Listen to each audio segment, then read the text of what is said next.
Do microorganisms, and I mean bacteria and viruses, cause disease? And of course, that's like mother's milk, right? You can't possibly question that. You can't possibly be a medical doctor and question that. And I tried everything in my power for 40 years to not deal with this question.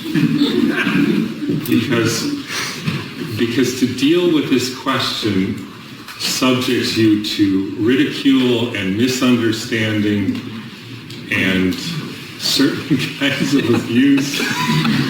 And at the end of the day, I looked at a compost pile because I'm an avid gardener, and I said, the bacteria in the compost pile eat the dead stuff. And if we didn't have the bacteria, the compost pile wouldn't live, the forest wouldn't live, and our world couldn't survive. And so it was possible that bacteria have a completely different role for us. But I actually, in looking through the literature over the last 150 years, saw no evidence that that was the case. That's not how the world works.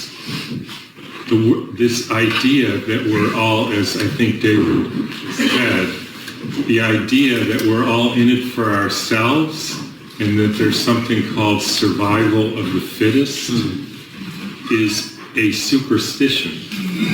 It's actually a spell.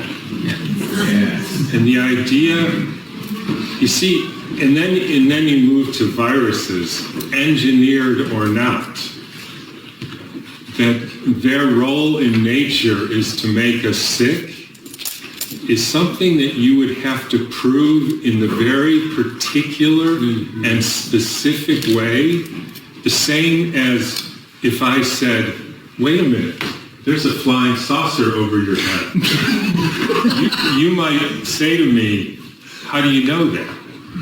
And you would think I would say, because I see it. But if I said, because there's a little piece of metal under your chair, and I know that that piece of metal could have only come from a flying saucer, you might ask me, have you ever seen a flying saucer and analyzed the metal that it came from so you know that piece of metal only came from that flying saucer? And if I said no, you would think I'm an idiot. But after looking into the research for 150 years and then understanding what this PCR test is, they're looking for metal and they have no idea because they've never seen a flying saucer. And then they show you a picture of a flying saucer that was generated by the computer, and they say, see, the proof, there's a flying saucer. Just like I can show you a picture of a unicorn, and I can find a piece of a unicorn's hoof, and I can say, this must have come from a unicorn. But it turns out it didn't. This is make-believe. This is a spell. After 40 years of trying not to look into this, but looking into it every single day, that's what I came up with. These are the facts as far as I can see it. I think I can support this theory that this, as David said, this novel coronavirus doesn't exist.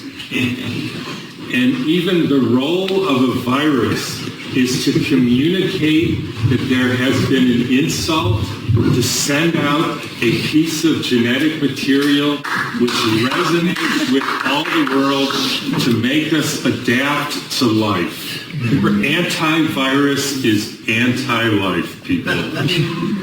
Preventing sickness is anti-life. Then we're stuck in some old-fashioned dystopian, we can never move forward, even our whole genome is viruses, because that's the way it works. It's the mechanism of adaptation. And it's also way past my bedtime.